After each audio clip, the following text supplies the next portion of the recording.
तो डीजीपी के उपर 7 डीजीपी, डीजीपी के थल्ले 7 डीजीपी, इंसाफ कितों होना है? सरकार तो डीजीपियां दे विच उलझ के रह जाऊगी। इत्थे इंसाफ कौन देना है? किसने देना है? डीजीपी तो ऊपर 7 डीजीपी, डीजीपी तो थल्ले 7 डीजीपी। लो जी, पंजाब छोटा सा स्टेट है जी, तो इंसाफ मिलना है ना जी। वो दीवार देगी, दीवार सरहिंद वाली जी दीवार है ना, वो दीवार आज भी बोलती है। उस दीवार ने देना है इंसाफ, हुक्मराना ने नहीं देना है ना। जो बेअदबी है, गोली कांड है, 7 साल तो ऊपर हो गया। जो कैप्टन अमरिंदर सिंह की बनाई हुई सिट है, SIT है, वो इंसाफ दे नहीं सकती। और वो सच्चाई कोई 10 ग्राम पूड़ी का केस, छोटे छोटे केसां दे विच लोकां नूं फड़ फड़ के अंदर कर देने। जो बंदा सिस्टम नूं मैनेज कर लेंदा है वो जेल दे विच नहीं जांदा। इत्थे तक कतल होया है। देखो, सब तो बड़ी गल गुरु ग्रंथ साहिब जी की बेअदबी जान बूझ के कराई गई। कोई लाहौर के हुक्मरान नहीं आए थे, वो ऐसे पंजाब के थे। जो मैं पार्टी ज्वाइन की सी, उदों भी अपनी पार्टी के लीडर भी कहा कि पॉलिटिसाइज नहीं करना है। मान लो 3 साल हो गए चलान दिते हुए, उहदे उत्ते कोर्टां दे विच सुनवाई क्यों नहीं हो रही है? बाहबल कला गोली कांड की जिहड़ी तफ्तीश है वो साडी ही है, और हाई कोर्ट ने ओके किया हुआ है, फिर भी ट्रायल नहीं हो रहा है। ਬਹਿਬਲ ਕਲਾ ਦੇ ਵਿੱਚ ਚੱਲ ਰਹੀ ਬੇਅਦਬੀ ਇਨਸਾਫ ਮੋਰਚੇ ਵਿੱਚ ਅੱਜ ਕੁੰਵਰ ਵਿਜੇ ਪ੍ਰਤਾਪ ਪਹੁੰਚੇ, ਜਿੱਥੇ ਉਹਨਾਂ ਵੱਲੋਂ ਸੁਖਰਾਜ ਸਿੰਘ ਅਤੇ ਸਿੱਖ ਸੰਗਤ ਨਾਲ ਮੁਲਾਕਾਤ ਕੀਤੀ ਗਈ। ਉਹਨਾਂ ਕਿਹਾ ਕਿ ਜੋ ਇਨਸਾਫ ਦੀ ਉਡੀਕ ਹੈ ਉਹ ਨਹੀਂ ਮਿਲਣਾ, ਉਹ ਇਨਸਾਫ ਸਰਹੰਦ ਦੀ ਦੀਵਾਰ ਤੋਂ ਮਿਲਣਾ ਹੈ। ਉਹਨਾਂ ਕਿਹਾ ਕਿ ਉਹਨਾਂ ਦਾ ਪੂਰਾ ਸਮਰਥਨ ਸੁਖਰਾਜ ਸਿੰਘ ਨਾਲ ਹੈ। ਇਨਸਾਫ ਨਾ ਮਿਲਣ ਦੀ ਗੱਲ ਤੇ ਉਹਨਾਂ ਕਿਹਾ ਕਿ ਜੇਕਰ ਕੋਈ ਕਿਸੇ ਵੀ ਤਰ੍ਹਾਂ ਦਾ ਛੋਟਾ-ਮੋਟਾ ਜੁਰਮ ਕਰਦਾ ਹੈ ਉਸ ਨੂੰ ਫੜ ਕੇ ਤੁਰੰਤ ਅੰਦਰ ਦੇ ਦਿੱਤਾ ਜਾਂਦਾ ਹੈ, ਪਰ ਜਿਨ੍ਹਾਂ ਨੇ ਐਡਾ ਵੱਡਾ ਜੁਰਮ ਕੀਤਾ ਹੈ ਉਹਨਾਂ ਨੂੰ ਸਰਕਾਰ ਪਤਾ ਨਹੀਂ ਕਿਸ ਕਰਕੇ ਬਚਾ ਰਹੀ ਹੈ। ਉਹਨਾਂ ਕਿਹਾ ਕਿ ਜੋ ਰਿਪੋਰਟ ਕੋਟਕਪੁਰਾ ਨਾਲ ਸੰਬੰਧੀ ਉਹਨਾਂ ਵੱਲੋਂ ਤਿਆਰ ਕੀਤੀ ਗਈ ਸੀ ਉਹ ਖਾਰਜ ਹੋ ਗਈ ਸੀ, ਪਰ ਜੋ ਰਿਪੋਰਟ ਬਹਿਬਲ ਕਲਾ ਗੋਲੀ ਕਾਂਡ ਨਾਲ ਸੰਬੰਧੀ ਬਣਾਈ ਗਈ ਸੀ ਉਸ ਨੂੰ ਲੈ ਕੇ 3 ਸਾਲ ਦੇ ਕਰੀਬ ਹੋ ਗਏ ਨੇ, ਪਰ ਉਸ ਤੇ ਕੋਈ ਸੁਣਵਾਈ ਨਹੀਂ ਹੋ ਰਹੀ। ਇਸ ਰਿਪੋਰਟ ਨੂੰ ਹਾਈ ਕੋਰਟ ਨੇ ਵੀ ਮਨਜ਼ੂਰੀ ਦੇ ਦਿੱਤੀ ਹੈ, ਪਰ ਫਿਰ ਵੀ ਕੋਈ ਵੀ ਜਾਂਚ ਪੜਤਾਲ ਨਹੀਂ ਕੀਤੀ ਜਾ ਰਹੀ। ਨਾਲ ਹੀ ਆਪ ਵਿਧਾਇਕ ਕੁੰਵਰ ਵਿਜੇ ਪ੍ਰਤਾਪ ਨੇ ਕਿਹਾ ਕਿ ਡਿਸੀਜਨ ਉਹਨਾਂ ਦੀ ਪਾਰਟੀ ਦੇ ਹਾਈ ਕਮਾਂਡ ਨੇ ਕਰਨਾ ਹੈ। ਉਹਨਾਂ ਕਿਹਾ ਕਿ 3 ਜੁਲਾਈ ਨੂੰ ਇੱਕ ਪ੍ਰਾਈਵੇਟ ਵਿਅਕਤੀਆਂ ਨੂੰ ਰਿਪੋਰਟ ਦਿੱਤੀ ਗਈ ਹੈ। ਉੱਥੇ ਜੋ ਲੋਕ ਇਸ ਵਿੱਚ ਇਨਵੋਲਵ ਨੇ ਉਹ ਬਹੁਤ ਖੁਸ਼ ਹੋ ਰਹੇ ਸੀ ਕਿ ਉਹਨਾਂ ਦਾ ਨਾਮ ਇਸ ਰਿਪੋਰਟ ਵਿੱਚ ਨਹੀਂ ਹੈ। ਉਹ ਰਿਪੋਰਟ ਦਾ ਪਤਾ ਹੀ ਨਹੀਂ ਕਿਹੜੀ ਸੀ, ਇਸ ਲਈ ਉਹਨਾਂ ਵੱਲੋਂ ਹੋਮ ਸਕੱਤਰੇਤ ਨੂੰ ਬੁਲਾਇਆ ਗਿਆ ਸੀ ਕਿ ਕਿਸੇ ਨੂੰ ਵੀ ਰਿਪੋਰਟ ਦੇਣਾ ਦਾਇਰੇ ਵਿੱਚ ਨਹੀਂ ਹੈ। ਉਹਨਾਂ ਕਿਹਾ ਕਿ ਉਹ ਸੁਖਰਾਜ ਸਿੰਘ ਦੇ ਨਾਲ ਹੈ। ਦੇਖੋ, ਕਾਫੀ ਚਿਰ ਤੋਂ ਸਾਡੀ ਗੱਲਬਾਤ ਚੱਲ ਰਹੀ ਸੀ। ਅਸੀਂ ਵੈਸੇ ਇਨ ਟੱਚ ਹੀ ਹਾਂ। ਜਦੋਂ ਤੋਂ ਇਨਵੈਸਟੀਗੇਸ਼ਨ ਚੱਲਿਆ ਸੀ ਇਹ ਨਾਲ ਦੇ ਨਾਲ ਪੈਰਵਾਈ ਕਰਦੇ ਸੀਗੇ, ਔਰ ਅਸੀਂ 14 ਅਕਤੂਬਰ ਨੂੰ ਆਏ ਸੀ। ਤੇ ਉਸ ਤੋਂ ਬਾਅਦ ਵੀ ਕਈ ਵਾਰੀ ਆਉਣ ਦਾ ਪ੍ਰੋਗਰਾਮ ਬਣਿਆ। ਸੁਖਰਾਜ ਸਿੰਘ ਜੀ ਫੋਨ ਕਰਦੇ ਰਹੇ ਕਿ ਤੁਸੀਂ ਆਓ, ਫਿਰ ਸਾਡਾ ਪ੍ਰੋਗਰਾਮ ਬਣਿਆ। ਅਸੀਂ ਇਹਨਾਂ ਨੂੰ ਮਿਲਣ ਵਾਸਤੇ ਆਏ ਹਾਂ।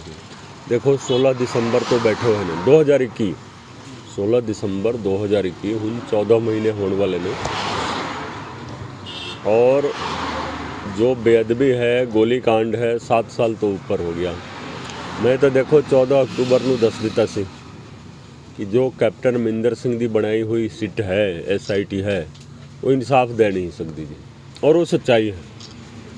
और मैं गुरु ग्रंथ साहिब जी की हजूरी दे विच गल कही। और मान लो विखावा करने वास्ते किसी के खिलाफ कोई चलान दे दिंदा है, बाद दे विच डिस्चार्ज करा दिंदा है, बरी करा दिंदा है, तो वो तो होर भी एक तरीके दे नाल देखो वो बेअदबी, दोबारा बेअदबी हो गई जां दोबारा धोखा हो गया जी। तो जिहड़ा इंसाफ मोर्चा है, जदों इलैक्शन चल रहा सी 2021 ਦੇ उदों भी मैं आउंदा सी, सरकार बनन तो बाद भी, आज भी। जदों तक इंसाफ मिलता नहीं है, ਅਸੀਂ देखो मुद्दे ਦੇ ਨਾਲ जुड़े हुए हैं, मुद्दे ਦੇ ਨਾਲ जुड़े हुए। और ਇਹ ਜਿਹੜਾ ਮੁੱਦਾ ਹੈ ਇਨਸਾਨੀਅਤ ਦਾ ਮੁੱਦਾ ਹੈ। ਜੇਲ੍ਹਾਂ ਦੇ ਵਿੱਚ ਜਾ ਕੇ ਦੇਖੋ 323-24 ਦਾ ਕੇਸ, ਕੋਈ 10 ਗ੍ਰਾਮ ਪੂੜੀ ਦਾ ਕੇਸ, ਛੋਟੇ ਛੋਟੇ ਕੇਸਾਂ ਦੇ ਵਿੱਚ ਲੋਕਾਂ ਨੂੰ ਫੜ ਕੇ ਅੰਦਰ ਕਰਦੇ ਨੇ। ਜੋ ਬੰਦਾ ਸਿਸਟਮ ਨੂੰ ਮੈਨੇਜ ਕਰ ਲੈਂਦਾ ਹੈ ਉਹ ਜੇਲ੍ਹ ਦੇ ਵਿੱਚ ਨਹੀਂ ਜਾਂਦਾ। ਇੱਥੇ ਤੱਕ ਕਤਲ ਹੋਇਆ ਹੈ, ਦੇਖੋ ਹਜ਼ਾਰਾਂ ਦੀ ਸੰਖਿਆ ਦੇ ਵਿੱਚ ਜੋ ਸੰਗਤ ਸੀਗੀ ਉਹਨਾਂ ਤੇ ਗੋਲੀ ਚਲਾਈ ਗਈ, ਲਾਠੀ ਚਾਰਜ ਕੀਤਾ ਗਿਆ। ਹਸਪੀਟਲ ਦੇ ਵਿੱਚ ਲੋਕੀ ਦਾਖਲ ਹੁੰਦੇ ਸੀਗੇ, ਉੱਥੋਂ ਵੀ ਭਜਾ ਦਿੱਤਾ ਜਾਂਦਾ ਸੀ। ਸਭ ਤੋਂ ਵੱਡੀ ਗੱਲ ਗੁਰੂ ਗ੍ਰੰਥ ਸਾਹਿਬ ਜੀ ਦੀ ਬੇਅਦਬੀ ਜਾਣ ਬੁੱਝ ਕੇ ਕਰਾਈ ਗਈ। ਕੋਈ ਲਾਹੌਰ ਦੇ ਹੁਕਮਰਾਨ ਨਹੀਂ ਆਏ ਸੀਗੇ, ਉਹ ਐਸੇ ਪੰਜਾਬ ਦੇ ਸੀਗੇ। ਇਸ ਕਰਕੇ ਦੇਖੋ मैं ये चीज़ भी क्लीयर करना चाहता हाँ और बार बार मैं क्लीयर करता हाँ कि कोई भी इस मुद्दे ਨੂੰ ਪੋਲੀਟੀਸਾਈਜ਼ ਨਾ ਕਰੇ। ਜਦੋਂ ਮੈਂ ਪਾਰਟੀ ਜੁਆਇਨ ਕੀਤੀ ਸੀ ਉਦੋਂ ਵੀ ਆਪਣੀ ਪਾਰਟੀ ਦੇ ਲੀਡਰਾਂ ਨੂੰ ਵੀ ਕਿਹਾ ਸੀ ਕਿ ਪੋਲੀਟੀਸਾਈਜ਼ ਨਹੀਂ ਕਰਨਾ ਹੈ ਇਸ ਮੁੱਦੇ ਨੂੰ। और इंसाफ किस तरह मिलेगा, छोटी सी गल है। देखो रिपोर्ट तो कोट कपूरा वाली खारिज हुई सी ना जी, रिपोर्ट कोट कपूरा वाली खारिज हुई। ਬਾਬਲ ਕਲਾ ਵਾਲੀ ਰਿਪੋਰਟ ਕਦੀ ਹੈ ਜੀ, ਦੱਸੋ? ਸਾਡੀ ਹੈ। ਮੰਨ ਲਓ 3 ਸਾਲ ਹੋ ਗਏ ਚਲਾਨ ਦਿੱਤੇ ਹੋਏ, ਉਹਦੇ ਉੱਤੇ ਕੋਰਟਾਂ ਦੇ ਵਿੱਚ ਸੁਣਵਾਈ ਕਿਉਂ ਨਹੀਂ ਹੋ ਰਹੀ ਹੈ, ਦੱਸੋ? ਕੋਟ ਕਪੂਰਾ ਫਾਇਰਿੰਗ ਕੇਸ ਜਿਹੜਾ ਸੀਗਾ ਉਹ ਰਿਪੋਰਟ ਖਾਰਿਜ ਹੋਈ ਸੀ ਔਰ ਖਾਰਿਜ ਹੋਏ ਦੇਖੋ अप्रैल 2021 भी बीत गया, 22 भी बीत गया और तफ्तीश नहीं हो पा रही है। दूसरा बाहबल कला गोली कांड की जिहड़ी तफ्तीश है वो साड़ी ही है और हाई कोर्ट ने ओके किया होया है, फिर भी ट्रायल नहीं हो रहा है। तो किस नूं बचाया जा रहा है? दोस्तों बड़े दोषियों नूं बचाया जा रहा है, कोई रोक भी नहीं है, कोई स्टे नहीं है। और ये बैठे हुए ने देखो 16 दिसंबर 2021 तो ट्रायल तो शुरू करवा सकते सीगे। कसूर किसका इसमें? हाँ बड़े दोषी कौन है? पढ़ लो ना, पढ़ लो, ਤੁਹਾਨੂੰ भी पता है। बार बार मैं 16 अक्टूबर ਨੂੰ 58 मिनट ਦੀ स्पीच ਕੀਤੀ ਸੀ, कोई चीज़ मैं ਛੱਡਿਆ ਤਾਂ ਮੈਨੂੰ ਦੱਸੋ? हर चीज़ तो मैं ਕੱਲੇ एविडेंस ਦੇ ਨਾਲ मैं दस दिता सी, एविडेंस ਦੇ ਨਾਲ दस दिता सी। मैं ज़्यादा इस करके नहीं बोलता हाँ कि हले भी सानू थोड़ा बहुत उम्मीद है लीगल सिस्टम के उत्ते कि इंसाफ हो जाए, ठीक है? क्योंकि हर चीज़ जो असी बोलते हाँ रिकॉर्ड होंदा है जी, ऑफ द रिकॉर्ड कोई चीज़ बोलते हो वो अदालत दे विच लेके जाएंगे, इस करके असी थोड़ा बोलते हैं, ठीक है? लेकिन ये चीज़ देखो कि बाहबल कला फायरिंग केस दे विच जो रिपोर्ट है वो साडी रिपोर्ट है, फरीदकोट मानयोग सैशन अदालत दे विच है। तो ट्रायल क्यों नहीं कराया जा रहा है? दसो ट्रायल क्यों नहीं कराया जा रहा है? तो इस करके तुसी देखोगे कि ये सारा सिस्टम ठीक होना है। और मैनू तो जो बोलना सी देखो 14 अक्टूबर ਨੂੰ ਇੱਥੇ बोल गया। एक दिन असैम्बली ਦੇ ਵਿੱਚ मौका मिलिया सी, हालांकि काफ़ी शोर शराबा हो रहा सी अपोजिशन वालों, फिर भी मैं थोड़ा बहुत उत्थे भी बोल गया। और एक केवल बोलना नहीं होता है, नीयत साफ होनी चाहिए है जी। तो साड़ी नीयत साफ है, साड़ा बिल्कुल क्लीयर है, असीं मुद्दे दे नाल जुड़े हुए हैं। ये नहीं कि जदों 16 दिसंबर ਨੂੰ ਇਹ ਬਹਿ ਗਏ, ਮੇਰੇ ਹਿਸਾਬ ਦੇ ਨਾਲ 21 ਨੂੰ ਕਾਂਗਰਸ ਦੇ ਲੀਡਰ ਆਏ ਸੀਗੇ, 23 ਨੂੰ ਮੈਂ ਵੀ ਆਇਆ ਸੀ ਦਸੰਬਰ ਦੇ ਵਿੱਚ। ਉਸ ਤੋਂ ਬਾਅਦ ਬਾਰ-ਬਾਰ ਸਾਰੇ ਆਉਂਦੇ ਸੀ, ਠੀਕ ਹੈ? ऐसे लीडर भी आए जो बेअदबी के बारे कुछ बोल भी नहीं, उन्होंने एक लाइन नहीं बोलिया सी, गोली कांड हो गया एक लाइन नहीं, लेकिन सियासी लाभ लैण वास्ते आए सी, आउंदे रहिंदे सी, हुण भी आउंदे ने। इस मुद्दे का सियासीकरण नहीं होना चाहिए है। मैं नौकरी छड्डी है जी, छोटी मोटी नौकरी नहीं। ये जिहड़े अफसर ने IAS IPS एक एक दिन की सीनियरिटी वास्ते जी, एक एक दिन की सीनियरिटी वास्ते हाई कोर्ट दे विच लड़ते हैं। मेरी तो 9 साल की सर्विस रहिंदी सी, मैं छड्ड दित्ती। हिम्मत है तो दिखा दो। तो इस करके आ जाऊन का मकसद सी अपने भरा ਭਾਈ ਸੁਖਰਾਜ ਸਿੰਘ ਇਹਨਾਂ ਨੇ ਮੈਨੂੰ ਬੁਲਾਇਆ ਸੀ। ਕਾਫੀ ਚਿਰ ਤੋਂ ਪ੍ਰੋਗਰਾਮ ਬਣ ਰਿਹਾ ਸੀ ਤਾਂ ਮੈਂ ਫੋਨ ਕਰਕੇ ਅੱਜ ਆ ਗਿਆ ਇਹਨਾਂ ਦੇ ਕੋਲ। ਇਹਨਾਂ ਨੂੰ ਸੰਤੋਨਾ ਦੇਣਾ, ਦੇਖੋ ਕਿ ਮੈਂ ਤੁਹਾਡੇ ਨਾਲ ਹਾਂ ਜੀ, ਮੈਂ ਮੁੱਦੇ ਦੇ ਨਾਲ ਸਿੱਧੀ ਸੀ ਗੱਲ ਹੈ ਇਹ ਚੀਜ਼। ਸਰ ਤੁਸੀਂ ਉਸ ਪਾਰਟੀ ਦਾ ਹਿੱਸਾ ਹੋ, ਇਸ ਦੇ ਕਨਵੀਨਰ ਤਾਂ ਅਸੀਂ ਪਾਰਟੀ ਦੇ ਲੈਵਲ ਤੇ ਬੋਲਦੇ ਹਾਂ ਜੀ। ਦੇਖੋ ਸਾਡੀ ਪਾਰਟੀ ਦੀ ਸਰਕਾਰ ਹੈ, ਲੇਕਿਨ ਡਿਸੀਜਨ ਮੇਕਿੰਗ ਜਿਨ੍ਹਾਂ ਦੇ ਕੋਲ ਹੈ ਉਹਨਾਂ ਨੇ ਕਰਨਾ ਹੈ ਨਾ ਜੀ। ਤਾਂ ਅਸੀਂ ਤਾਂ ਆਪਣੇ ਪਾਰਟੀ ਫੋਰਮ ਤੇ ਬੋਲਦੇ ਰਹਿੰਦੇ ਹਾਂ, ਅਸੈਂਬਲੀ ਦੇ ਵਿੱਚ ਬੋਲਦੇ ਰਹਿੰਦੇ ਹਾਂ, ਤੁਸੀਂ ਸਾਰੇ ਸੁਣਦੇ ਹੋ ਜੀ। ਤਾਂ ਮੈਂ ਤਾਂ ਕੋਈ ਕਸਰ ਨਹੀਂ ਛੱਡਦਾ ਹਾਂ ਜੀ। ਜਿਹੜੀਆਂ ਇੱਥੇ ਗੱਲਾਂ ਕਰਦੀਆਂ ਸਰਕਾਰ ਦੇ ਨਾਲ, ਮੁੱਖ ਮੰਤਰੀ ਪੰਜਾਬ ਦੇ ਨਾਲ, ਕਿਸੇ ਦੇ ਨਾਲ ਦੇਖੋ ਸਭ ਕੁਝ ਦੇਖੋ ਓਪਨ ਹੈ ਜੀ, ਸਭ ਕੁਝ ਓਪਨ ਹੈ। ਜਦੋਂ ਮੈਂ ਬੋਲਦਾ ਹਾਂ ਤਾਂ ਤੁਸੀਂ ਸਾਰੇ ਸੁਣਦੇ ਹੋ, ਭਾਵੇਂ ਅਸੈਂਬਲੀ ਦੇ ਵਿੱਚ, ਭਾਵੇਂ ਮੀਡੀਆ ਦੇ ਵਿੱਚ, ਭਾਵੇਂ ਅੱਜ ਕੱਲ੍ਹ ਤਾਂ ਦੇਖੋ ਤੁਸੀਂ ਇੰਟਰਨਲ ਫੋਰਮ ਤੇ ਵੀ ਬੋਲੋ, ਉਹ ਵੀ 2-4 ਘੰਟਿਆਂ ਦੇ ਵਿੱਚ ਬਾਹਰ ਆ ਜਾਂਦਾ ਹੈ ਜੀ। ਮੈਨੂੰ ਦੇਖੋ ਸਭ ਤੋਂ ਮਾੜੀ ਗੱਲ ਲੱਗੀ, ਮੈਂ ਤੁਹਾਡੀ ਗੱਲ ਤੇ ਹੀ ਆ ਰਿਹਾ ਹਾਂ। 3 ਜੁਲਾਈ ਨੂੰ ਇੱਕ ਪ੍ਰਾਈਵੇਟ ਵਿਅਕਤੀ ਨੂੰ ਰਿਪੋਰਟ ਸੌਂਪ ਦਿੱਤੀ ਗਈ, 3 ਜੁਲਾਈ ਨੂੰ 2022। ਇਨਸਾਫ ਹੋ ਗਿਆ ਜੀ। ਔਰ ਇੱਕ ਪਰਿਵਾਰ ਸੀਗਾ, ਦੋਸ਼ੀ ਪਰਿਵਾਰ, ਉਹਨਾਂ ਨੇ ਖੁਸ਼ੀ ਮਨਾਈ ਕਿ ਸਾਨੂੰ ਇਨਸਾਫ ਮਿਲ ਗਿਆ ਜੀ, ਸਾਡਾ ਤਾਂ ਨਾਂ ਹੀ ਨਹੀਂ ਹੈ ਉਹਦੇ ਵਿੱਚ। ਮੈਂ ਪੁੱਛਣਾ ਚਾਹੁੰਦਾ ਹਾਂ ਕਿ ਉਹ ਰਿਪੋਰਟ ਕਿਹਦੀ ਸੀਗੀ, ਉਹ ਸਿੱਟ ਕਿਹੜੀ ਸੀਗੀ ਤੇ ਉਹ ਕੇਸ ਕਿਹੜਾ ਸੀਗਾ। ਇਹਦੇ ਵਾਸਤੇ ਹੀ ਮੈਂ ਤਲਬ ਕੀਤਾ ਸੀ ਹੋਮ ਸੈਕਟਰੀ ਨੂੰ ਕਿ ਕਲੀਅਰ ਤਾਂ ਕਰੋ। ਉਹਨਾਂ ਨੇ ਕਿਹਾ ਕਿ ਅਸੀਂ ਰਿਪੋਰਟ ਹੀ ਨਹੀਂ ਦੇ ਸਕਦੇ ਜੀ, ਤੁਸੀਂ ਵਿਧਾਨ ਸਭਾ ਨੂੰ ਰਿਪੋਰਟ ਨਹੀਂ ਦੇ ਸਕਦੇ ਹੋ ਤੁਸੀਂ, ਔਰ ਇੱਕ ਪ੍ਰਾਈਵੇਟ ਬੰਦੇ ਨੂੰ ਰਿਪੋਰਟ ਦੇ ਰਹੇ ਹੋ, ਵਿਧਾਨ ਸਭਾ ਨੂੰ ਰਿਪੋਰਟ ਨਹੀਂ ਦੇ ਰਹੇ ਹੋ। ਡਰਦੇ ਸੀ 4 ਸਵਾਲਾਂ 'ਚ, ਰਿਪੋਰਟ ਲੈ ਕੇ ਆਉਂਦੇ 4 ਸਵਾਲ ਹੋ ਜਾਣੇ ਸੀ। ਤਾਂ ਜਿੱਥੇ ਦੇਖੋ ਆਰਮ ਟਵਿਸਟਿੰਗ ਹੋ ਰਹੀ ਹੈ ਇੰਸਟੀਟਿਊਸ਼ਨ ਦੀ।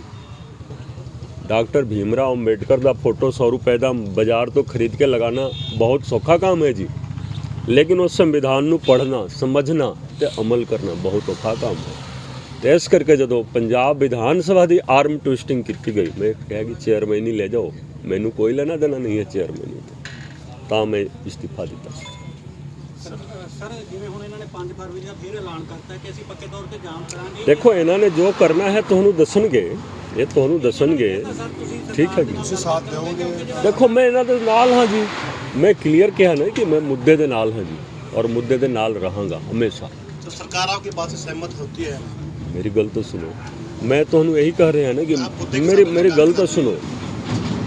ਮੈਂ ਸਰਕਾਰ ਦੇ ਵਿੱਚ ਡਿਸੀਜਨ ਮੇਕਰ ਨਹੀਂ ਹਾਂ ਜੀ, ਮੈਂ ਬਾਰ-ਬਾਰ ਤੁਹਾਨੂੰ ਕਹਿ ਰਿਹਾ ਹਾਂ। ਜਿਨ੍ਹਾਂ ਨੇ ਡਿਸੀਜਨ ਲੈਣਾ ਹੈ, ਸਾਡਾ ਕੰਮ ਹੈ ਉਹਨਾਂ ਤੱਕ ਇਹਨਾਂ ਦੀ ਗੱਲ ਪਹੁੰਚਾਉਣਾ। ਦੇਖੋ ਤੁਸੀਂ ਹਵਾ ਦੇ ਵਿੱਚ ਗੱਲ ਕਰ ਰਹੇ ਹੋ, ਸਭ ਕੁਝ ਜਾਣਦੇ ਹੋ ਜੀ। ਹਵਾ ਦੇ ਵਿੱਚ ਗੱਲ ਨਾ ਕਰੋ ਨਾ ਜੀ। ਮੈਂ ਕਿਹਾ ਨਾ ਕਿ ਸਾਡਾ ਕੰਮ ਹੈ ਜੋ ਡਿਸੀਜਨ ਮੇਕਿੰਗ ਅਥਾਰਟੀ ਜਿਨ੍ਹਾਂ ਦੇ ਕੋਲ ਹੈ ਉਹਨਾਂ ਤੱਕ ਗੱਲ ਪਹੁੰਚਾਉਣਾ ਜੀ।